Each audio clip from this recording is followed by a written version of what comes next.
Lynn Renaud prend une nouvelle fois la plume dans le journal du dimanche. Aux côtés d'Olivier Falorni, elle appelle la France et ses parlementaires à se saisir d'un sujet encore tabou, celui de la légalisation de l'aide active à mourir.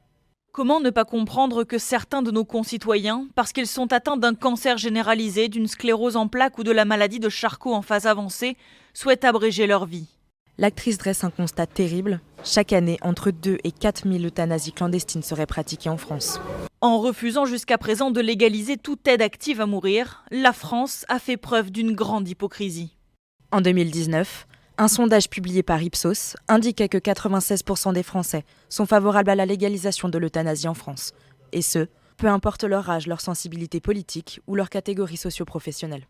Les Français souhaitent, dans leur écrasante majorité, maîtriser leur destin jusqu'au bout.